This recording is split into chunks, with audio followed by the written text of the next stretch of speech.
ओम शांति। आज प्यारे बाबा की 12 तारीख के महावाक्य।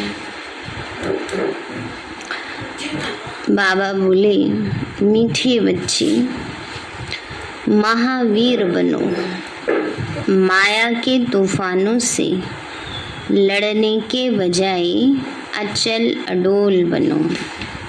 मीठे बच्चे क्या बनो? महावीर बनो, माया के तूफानों से लड़ने के बजाय अचल अडोल बनो। प्रश्न है, ब्रह्मा बाबा के सामने अनेक हंगामे होते भी कभी रंज नहीं हुए। रंज माना नाराज। बाबा ने कभी ऐसे नहीं कहा, बाबा मेरे ऊपर कितने कलंक लगा रहे हैं, देखो। बाबा को कभी गुस्सा आया हो, अच्छा ये क्या हो रहा है? नहीं। तो बाबा कहते हैं, ब्रह्मा बाबा के सामने अनेक हंगामे होते भी कभी रंज नहीं हुए। क्यों? बाबा बोले, क्योंकि बाबा को नशा था कि हमें बाप से वर्षा लेना है। यह तो सब कल्प पहले माफिक हो रहा है, नथिंग न्यू। गालियां तो सबसे अधिक बाप को मिली, फिर कृष्ण को भी गाली देते। अगर हमें भी गाली खानी पड़ी तो क्या बड़ी बात है, अगर 2-4 बात सुननी भी पड़ गई। बाबा ऐसे कहते हैं, आस पड़ोस वाले भी हैं, रिश्तेदार यूं कहते हैं। बाबा ने जवाब दे दिया, ये बताओ, इतने घर गृहस्थी वाले बैठे हो, घर गृहस्थी में किसी की नहीं सुननी पड़ती? कौन ऐसा है जिसको किसी की नहीं सुननी पड़ती? सबकी सुननी पड़ती है, फिर भी इतना कुछ वो नहीं है। हाँ, और अगर बाबा के लिए इतनी सी भी बात किसी को सुननी पड़ जाए ना, अच्छा बाबा ऐसे कहते हैं लोग, अरे वैसे तुम कौन से सर्वगुण संपन्न हो जो तुम्हें कोई कुछ नहीं कहता। तो इसलिए बाबा कहते हैं, बच्चे कभी भी ये नहीं आना चाहिए। अगर हमें भी गाली खानी पड़ी तो क्या बड़ी बात है, दुनिया हमारी बातों को जानती ही नहीं तो जरूर गाली देगी ना, इसलिए कोई भी बात में रंज नहीं हुआ। ऐसे ही फॉलो फादर गीत है, भोलेनाथ से निराला कोई और नहीं, बिगड़ी को बनाने वाला कोई और नहीं। ये तो बाबा की बात है, बाबा हमें इतना ऊंचा बना रहे, देवी देवता हैं।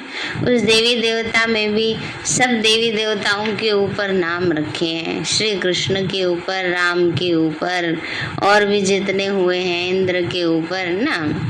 फिर इस दुनिया में भी देख लो, इतिहास उठाकर जो जितना फेमस हुआ है, जो अच्छा नाम कमाया है, उसको पहले लोगों ने क्या किया?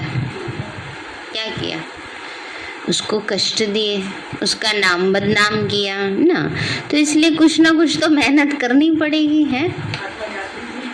हाँ, बहुत है, विवेकानंद है, महात्मा गांधी है, अभी वो आते हैं ना, भीमराव अंबेडकर है, और भी बहुत सारे ऐसे हैं, ऊंचे ते ऊंचे ले लो ना। तो इसलिए बाबा कहते हैं, इसमें कभी भी ऐसे नहीं आना चाहिए। और ये देखो, दुनिया में चाहे अच्छा करो तो भी दुनिया कहती है, बुरा करो तो भी दुनिया कहती है, नहीं करो तो भी दुनिया कहती है, हैं?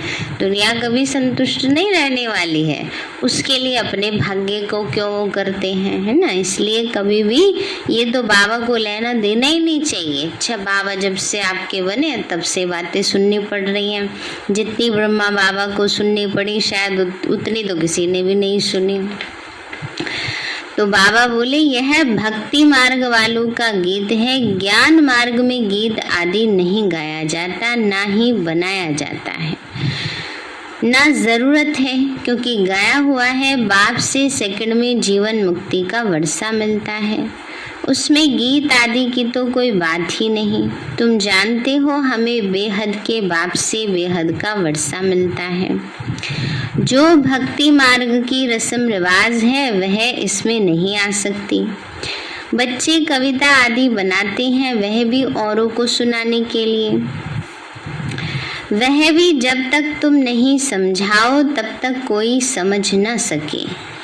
अब तुम बच्चों को बाप मिला है तो खुशी का पारा चढ़ना चाहिए। बाप ने 84 जन्मों के चक्र का नॉलेज भी सुनाया है। खुशी होनी चाहिए कि अभी हम सुदर्शन चक्रधारी बने हैं। बाप से विष्णुपुरी के मालिक बन रहे हैं। निश्चय बुद्धि ही विजयंती है। जिसको निश्चय होता है वो सतयुग में जाएंगे ही। तो बच्चों को सदैव खुशी रहनी चाहिए। बाबा कहते हैं बच्चे सबको खुशी रहनी चाहिए कि हम सतयुग में जाने वाले हैं। Follow father. बच्चे जानते हैं निराकार बाबा जब से स्तन में प्रवेश हुआ तो इनके पास भी बड़े हंगामे हुए। भाइयों के झगड़े, शहर के झगड़े, सारे सिंध के झगड़े चले ना। बाबा कहते हैं आपस में भाइयों के भी झगड़े थे, फिर सारे शहर के भी ना। लोगों ने कितना विरोध किया बाबा का, सारे सिंध वालों ने। बच्चे जब बड़े हुए कहेंगे जल्दी शादी करो, शादी बगैर काम कैसे चलेगा। तो गीता पढ़ना मिस नहीं करते थे। जब मालूम पड़ गया कि गीता का भगवान शिव है तो वह गीता पढ़ना छूट गया है ना। बाबा ट्रेन में भी जाते थे ना तो बाबा के पास इतनी छोटी सी गीता थी और उसको बाबा लाइन से पढ़ते थे। माना कभी भी अपना गीता का पाठ मिस नहीं करते थे। तो बाबा कहते हैं बच्चे तो जब मालूम पड़ा कि स्वयं गीता का भगवान आया है तो वो वाली गीता छूट गई। फिर नशा चढ़ गया कि हम तो विश्व के मालिक बनते हैं, यह तो शिव भगवान वांच है। तो उस गीता को छोड़ दिया।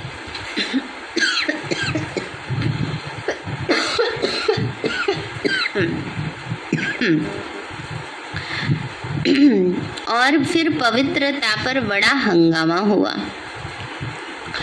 भाई, काके, चाचे आदि कितने थे। इसमें बहादुरी चाहिए ना। तुम हो महावीर महावीरनी, सिवाय एक के और कोई की परवाह नहीं। पुरुष है रचयिता, रचयिता खुद पावन बनता है तो रचना को भी पावन बनाना है।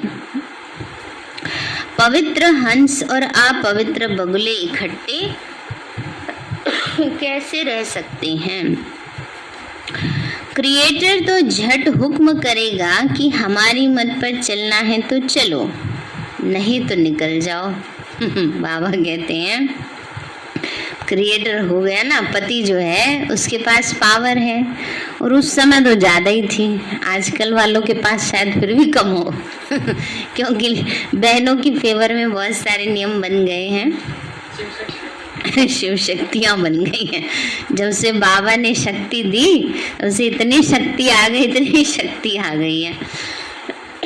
तो इसलिए बाबा कहते हैं, तो बाबा ने कहा वो तो क्रिएटर तो रचयिता तो झट हुक्म करेगा ना कि हमारी मत पर चलना है तो चलो, नहीं तो निकल जाओ। तो तुमको पता है लौकिक बच्ची शादी की हुई थी, दादी निर्मल शांता जी। उनको मिला ज्ञान तो बोले वाह। बाबा कहते हैं पवित्र बनो, तो हम क्यों नहीं बनेंगे। जवाब दे दिया पति को कि हम विष नहीं देंगे ना। एक बेटी भी थी ना, तो उसको छोड़कर और दादी यज्ञ में समर्पित हो गई ना। मतलब पहले तो युगल ने थोड़ा अपोज किया, फिर बाद में अपनी खुशी से छुट्टी दे दी। हाँ, ऐसे ही बनारसी भाई जी का भी अनुभव है। उनकी भी डॉक्टर है ना, डॉक्टर बनारसी भाई जी, उनकी जो युगल हैं, मतलब बाबा के ही गंधर्व विवाह कराए हुए शादी के, उन्होंने भी ऐसे ही बोला था कि मेरे को इस ज्ञान में चलना है, अगर तुम्हें रहना है तो ठीक है ना, नहीं तो जाओ अपने घर। तो फिर उन्होंने एक्सेप्ट किया ना। अभी छज्जूपुर में जो लक्ष्मी दीदी हैं उनकी युगल हैं। मेहता भाई और कोकिला दीदी तो भी नहीं रही हैं, मेहता भाई जी हैं रजौरी गार्डन में। और भी हैं ऐसे, मालवीय नगर की सुंदरी दीदी और लक्ष्मण भाई जी।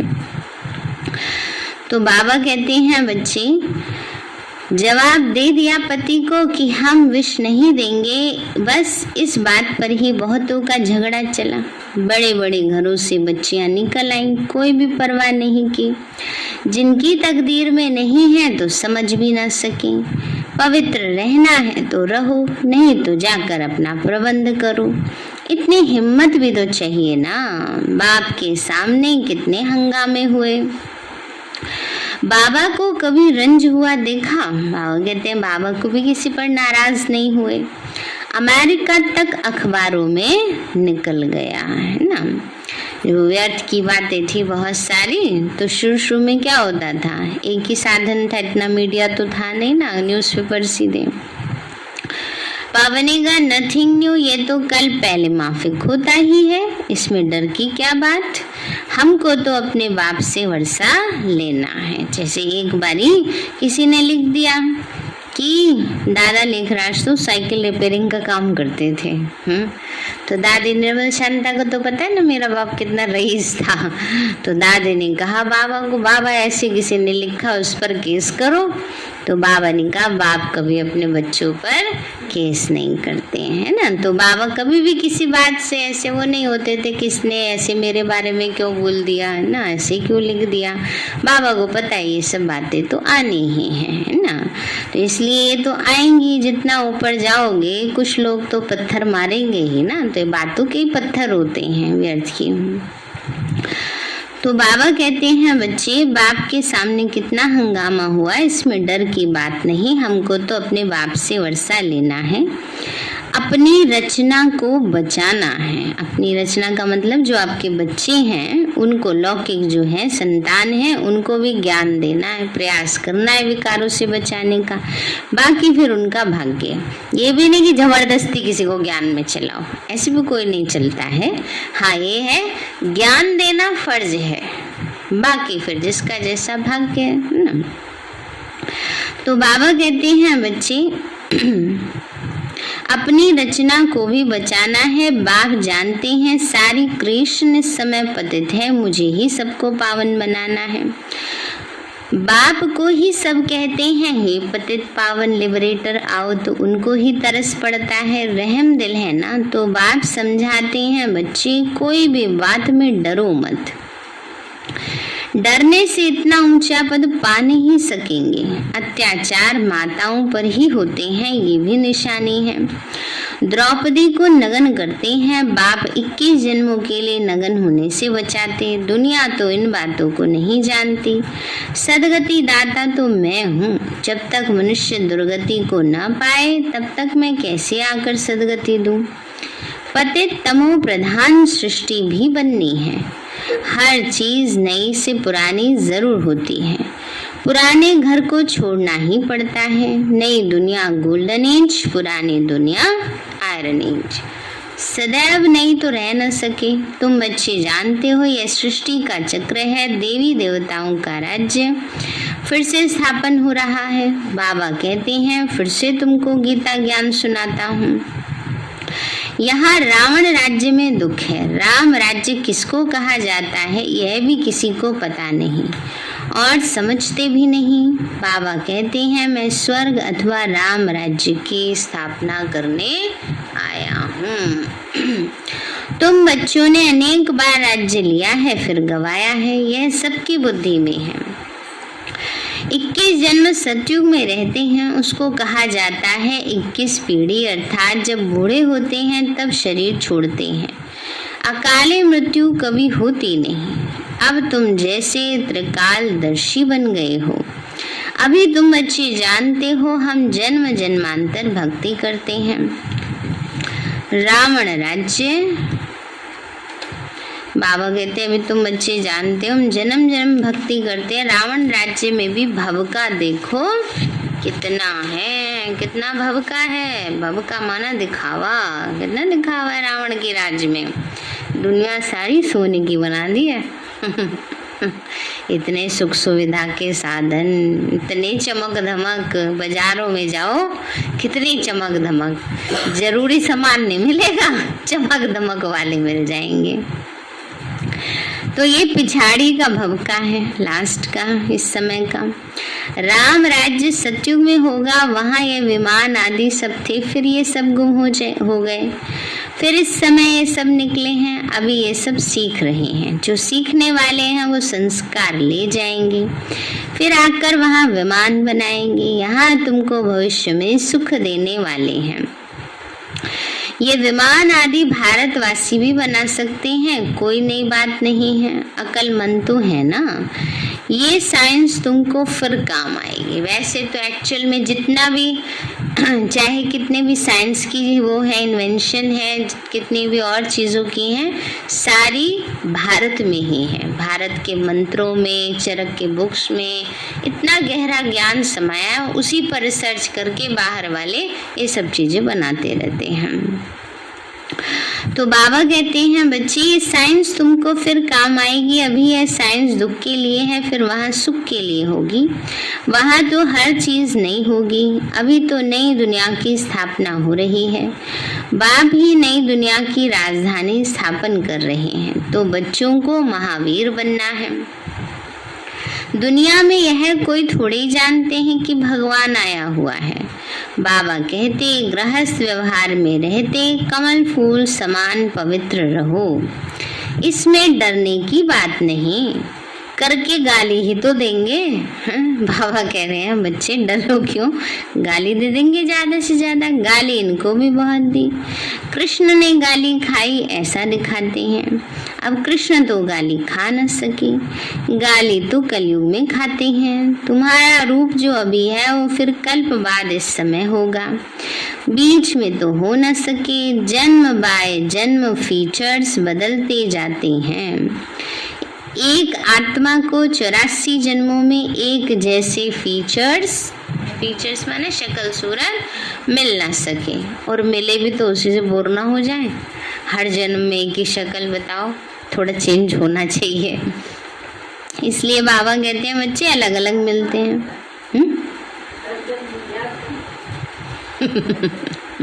फिर भी तो बाबा कहते हैं बच्चे अब तुम बच्चे जानते हो फीचर्स बदल दूसरे जन्म में ये लक्ष्मी नारायण हो जाएंगे। यह ड्रामा बना हुआ है। 84 जन्मों में जो फीचर्स वाले जन्म लिए हैं वही लेंगे।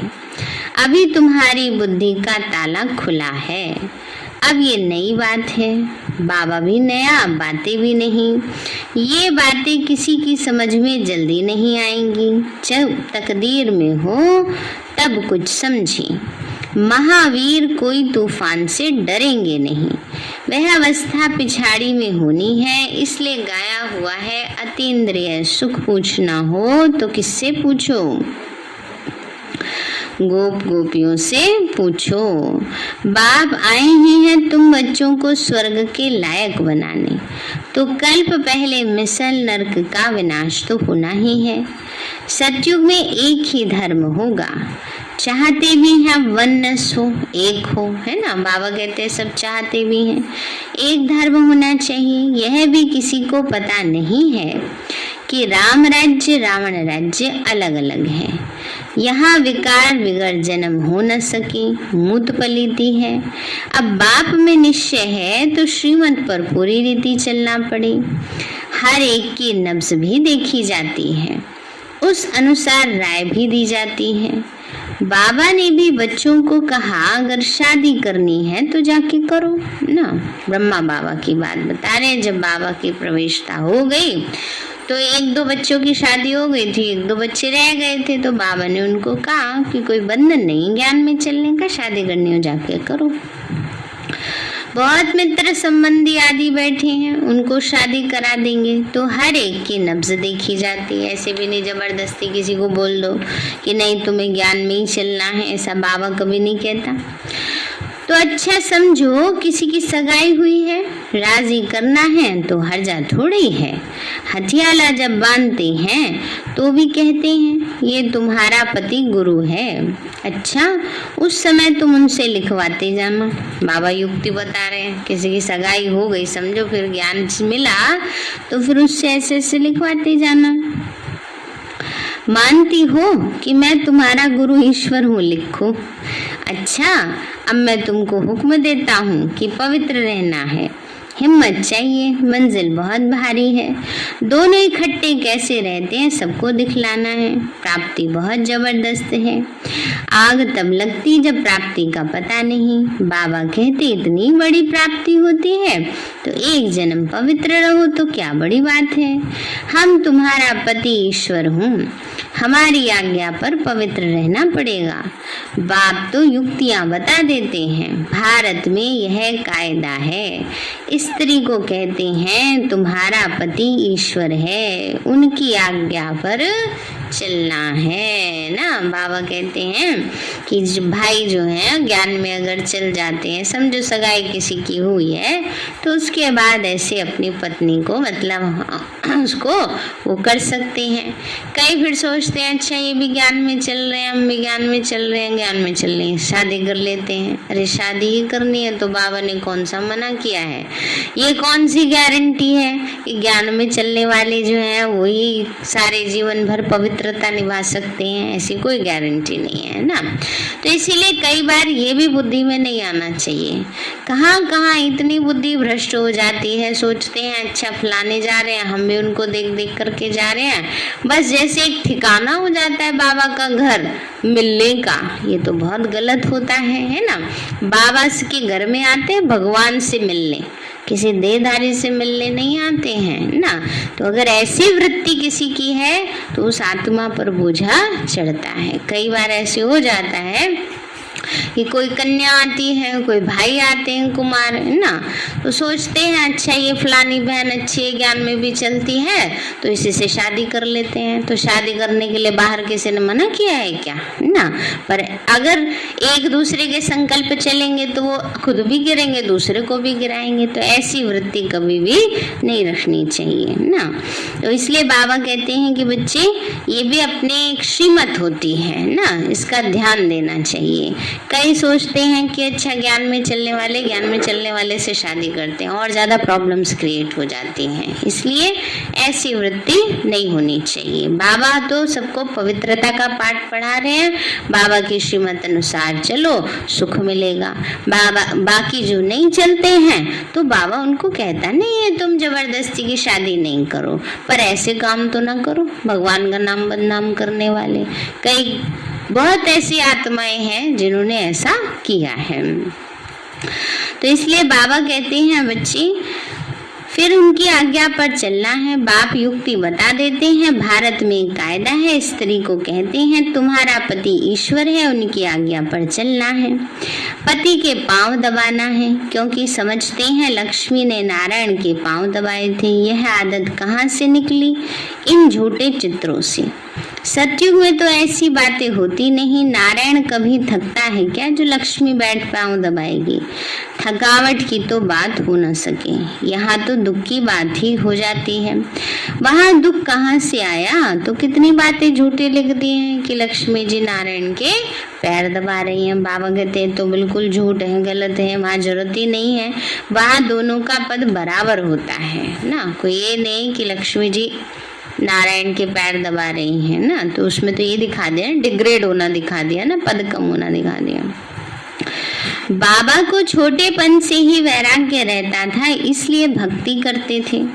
बाबा बच्चों की युक्ति बहुत अच्छी बताते हैं। कोई बच्चे को संबंधी तंग करते हैं, अच्छा शादी कर लो, स्त्री तुम्हारी हो गई, फिर कोई कुछ कर न सके। आपस में मिलकर पवित्र रहो, कंपेनियन हो गए न। शुक्ला दीदी हैं, कितने उनके घर वाले बहुत बंधन डालते थे, बहुत तंग करते थे ना। तो इसलिए फिर बाबा की श्रीमत अनुसार ना गंधर्व विवाह करा दिया। लेकिन उस समय तप का बल बहुत था, आजकल वो तप का बल नहीं है। कई कह देते हैं अच्छा हमने तो बाबा की श्रीमत अनुसार की। अच्छा बाबा की श्रीमत अनुसार की तो आजकल तो फुल पावर है, करने की जरूरत ही नहीं थी ना।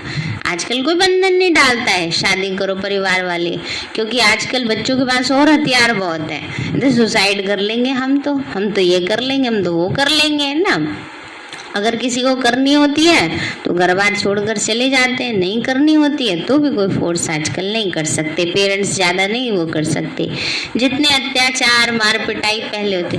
हाँ आजकल तो यही कह देते हैं अच्छा जैसे तुम खुश हो हाँ, ज्यादा करते हैं तो अलग रहने लगते हैं। तो इसलिए आजकल कोई ऐसा बंधन नहीं है, कोई नहीं करना चाहता तो किसी को कोई फोर्स नहीं करता है ना। तो इसलिए बाबा कहते हैं बच्चे वो तो उस समय की बात थी कि जब कन्याओं पर इतनी मार पड़ती थी, बहुत तंग किया जाता था, घर वाले बहुत फोर्स करते थे, तब उनके लिए ऐसा बाबा ने बना दिया था। वो भी बाबा देखते थे कि बच्ची की दिल क्या है ना। अगर पक्की होती थी उसको ही बाबा राय देते थे, नहीं तो कहते थे बच्ची जैसे तुम्हें ठीक लगे वैसे करो। जो कच्चे पक्के होते हैं ना, अगर बाबा से पूछ रहे हैं तो इसका मतलब दिल है, इसलिए बाबा कहते हैं। तो स्त्री तुम्हारी हो गई, फिर कोई कुछ कर ना सके, आपस में मिलकर पवित्र रहो, कंपेनियन हो गए। विलायत में बूढ़े होते हैं तो संभाल के लिए कंपेनियन रख लेते हैं, सिविल मैरिज करते हैं, विकार में नहीं जाएंगे। अब तुम बच्चे जानते हो हम एक बाप के बच्चे हैं, आपस में भाई बहन हो गए। दादे से वर्षा लेते हैं, बाप को बुलाते भी हैं पतित दुनिया। हे पतित पावन सब सीताओं के राम। मनुष्य राम राम जपते हैं तो सीता को थोड़े याद करते हैं, उनसे बड़ी तो लक्ष्मी है, परंतु याद तो एक बाप को करते हैं। लक्ष्मी नारायण को फिर भी जानते हैं, शिव को तो कोई जानते नहीं। आत्मा बिंदी है तो आत्माओं का बाप भी बिंदी होगा। आत्मा में ही सारा ज्ञान है, उसको कहा ही जाता है ज्ञान सागर। तुम आत्मा भी ज्ञान सागर बनती हो, ज्ञान सागर बैठ तुम आत्माओं को समझाते हैं। आत्मा चैतन्य है, तुम्हारी आत्मा ज्ञान का सागर बन रही है। सारी सृष्टि के आदि मध्य अंत का ज्ञान तुमको है। मीठे बच्चों को हिम्मत रखनी चाहिए, हमको बाबा की श्रीमत पर चलना चाहिए ना। बाबा कहते बच्चों को बाबा की श्रीमत पर चलने की हिम्मत रखनी चाहिए। बेहद का बाप बेहद के बच्चों को स्वर्ग का मालिक बनाते हैं, तो बाबा कहते तुम भी अपनी रचना को हाथ में रखो। आजकल की रचना हाथ में रहती है, आजकल के तो माँ बाप हाथ में रहते हैं रचना के। रचना को हाथ में रखना माना बच्चों को अपने कंट्रोल में रखो।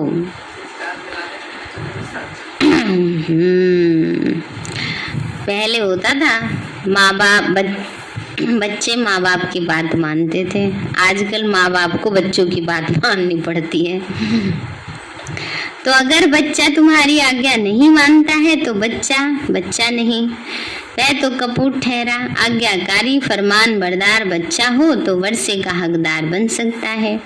बेहद का बाप भी कहते हैं मेरी श्रीमत पर चलेंगे तो तुम ऐसे श्रेष्ठ बनेंगे, नहीं तो प्रजा में चले जाएंगे। बाप तुमको नर से नारायण बनाने आए हैं। ये है सच्ची सत्य नारायण की कथा। तुम राजाई प्राप्त करने आए हो, अब मम्मा बाबा राजा रानी बनते हैं तो तुम भी हिम्मत करो। बाप तो जरूर आप समान बनाएंगे ना, प्रजा बनने में ही राजी नहीं होना चाहिए। पुरुषार्थ करना है, हम बाप से पूरा वर्षा लेंगे, वारी जाएंगे। तुम उनको अपना वारिस बनाएंगे तो यह तुमको 21 जन्मों के लिए वर्षा देंगे। बाप तो बच्चों पर वारी जाते हैं। बच्चे कहते हैं बाबा ये तन मन धन सब आपका है, आप बाप भी हो तो बच्चे भी हो, त्वमेव माता श्री पिता त्वमेव। एक बाप की महिमा कितनी बड़ी है, दुनिया में इन बातों को कोई नहीं जानते। भारत की ही सारी बात है, तुम बच्चे जानते हो यह वही 5000 वर्ष पहले वाली लड़ाई है। अभी स्वर्ग की स्थापना हो रही है तो बच्चों को सदैव खुशी में रहना चाहिए। भगवान ने तुमको अडॉप्ट किया है ना, किसने अपना बनाया है? भगवान ने। तो तुमको कितनी खुशी होनी चाहिए। फिर तुम बच्चों का बाप श्रृंगार कर रहे हैं, पढ़ाते भी हैं। बेहद का बाप ज्ञान का सागर है, हमको सारी सृष्टि के आदि मध्य अंत का राज समझाते हैं। जो बाप को ही नहीं जानते वो है नास्तिक। तुम बाप को और रचना को जानते हो, तुम हो आस्तिक। लक्ष्मी नारायण आस्तिक है या नास्तिक, तुम क्या कहेंगे? हैं? बाबा कहते हैं वो तो बाप को जानते ही नहीं है रियल में। तुम खुद कहते हो सत्युग में परमात्मा को कोई याद नहीं करता, वहां है सुख, तो सुख में परमात्मा का सिमरन करते नहीं क्योंकि परमात्मा को जानते नहीं। इस समय तुम आस्तिक बनकर वर्षा पा रहे हो, फिर वहां याद ही नहीं करते। यहाँ याद करते हैं परंतु उनको जानते नहीं, इसलिए नास्तिक कहा जाता है। वहां जानते भी नहीं तो याद भी नहीं करते। उनको यह भी पता नहीं होगा कि यह वर्षा हमको शिव बाबा से मिला है ना। बाबा ने कहा, ये भी उनको ज्ञान नहीं रहता कि ये हमें भगवान ने दिया है, लेकिन उनको नास्तिक नहीं कहेंगे क्योंकि पावन है ना, आवश्यकता ही नहीं है उसकी।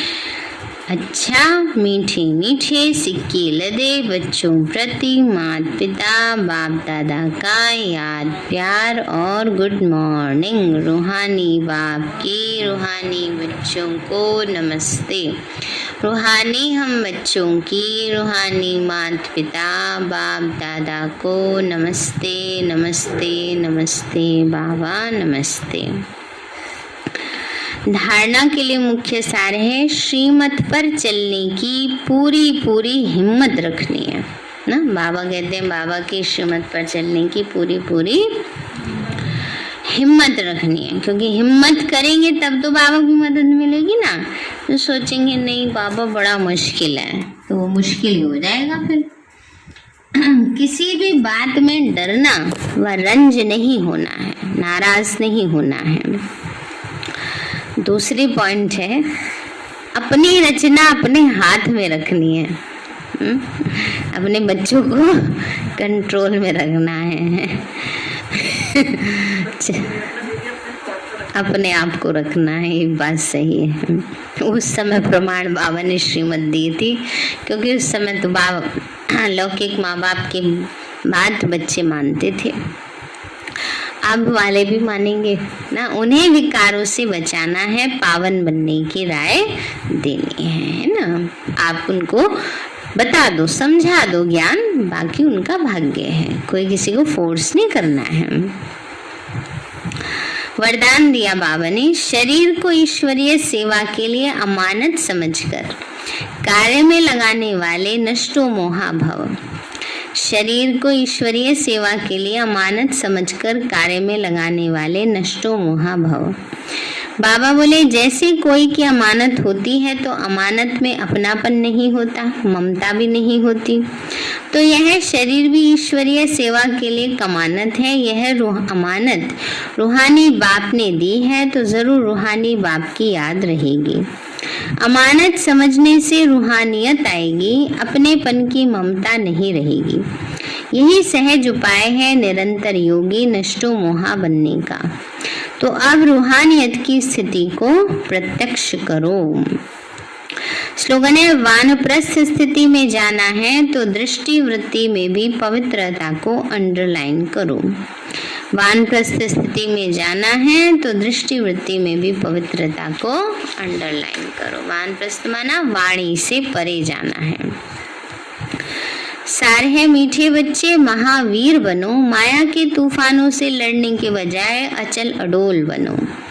प्रश्न है, ब्रह्मा बाबा के सामने अनेक हंगामे होते भी कभी रंज नहीं हुए, क्यों? बाबा बोले, क्योंकि बाबा को नशा था कि हमें बाप से वर्षा लेना है। ये तो सब कल पहले माफिक हो रहा है, नथिंग न्यू। गालियां तो सबसे अधिक बाप को मिली, फिर कृष्ण को भी गाली देते हैं। अगर हमें भी गाली खानी पड़े तो क्या बड़ी बात है। दुनिया हमारी बातों को जानती ही नहीं तो जरूर गाली देगी ना। इसलिए कि कोई भी बात में रंज नहीं हुआ, ऐसे ही फॉलो फादर। गीत है, भोलेनाथ से निराला कोई और नहीं, बिगड़ी को बनाने वाला कोई और नहीं। अच्छा, ओम शांति।